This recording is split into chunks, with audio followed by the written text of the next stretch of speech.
I've been saying for ages that one of the most ridiculous things about feminism is that it convinced women to strip off in the name of empowerment. And it's wonderful to see that many ladies are catching up on this. So we're going to react to this girl who is, coming to this realization and questioning this stuff. Let's go. You know, something about modern feminism that I just don't understand.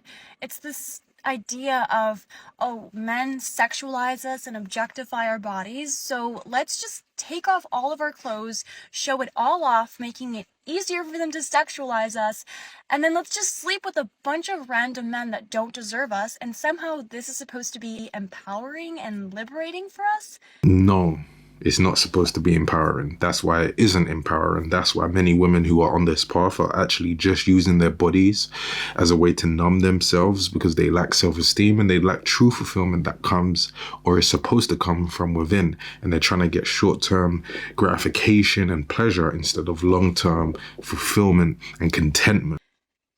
That doesn't make any sense at all. Doesn't it make so much more sense instead to do the opposite of that? Okay, men sexualize our bodies, so let's not show off our entire bodies to random men that do not deserve to see it. You would think that just makes logical sense to most people, but most people can be programmed and manipulated by society and media, so it doesn't come as easy to them to understand this.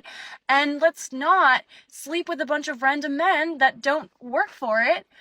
And let's be super selective and only let the top quality men that pursue us and treat us well to have access to us. Isn't that a lot more feminist? Isn't that so much more empowering? Every person deep down knows that it is more empowering to be more selective, because when you actually look at how women interact with men, they always take pride in, rejecting. So they take pride and go, no, I have a man. No, you can't speak to me. You couldn't even hit this if you tried. You'd be lucky to get this. So if it is true that a man would be lucky to get with you, doesn't that mean that the value of your cooch is lowered if many men are then lucky? Do you get what I'm saying here? Like a woman who would then say, no, that guy can't get me. He hasn't worked enough for it. He hasn't worked enough on himself to be able to have access to me and so on. Wouldn't she be more comfortable and confident in who she is? But again, society has done a great job of manipulating people against the truth. This is just common sense. This is not even any genius level thinking. This is just normal. Most people aren't on, the path of normal. But, we're living in a crazy society in crazy times, so it's no surprise to me.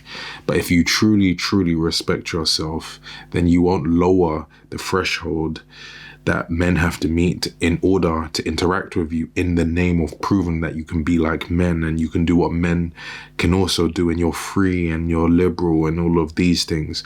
Take your freedom and your liberation and still exercise control, discipline, and, still exercise a vetting process, a vetting process that weeds out all of the pretenders, because then you also then keep men away who come with trauma, baggage, negativity, and low treatment of you. Why would you even want to allow these men in if you know that many of them are not going to treat you right? And there was this narrative that women would say, or I don't know if they still say it, but men are trash, men are trash, men are this, men are that. And if they are like that, why is it easy for them to also get you? So the feminist is the one who's usually complaining about men, but the easiest type of woman is the feminist. Someone has to make that make sense. But anyway, I want to know what you think, so comment down below, let Reemus know, and I'll see you in the next video. Peace.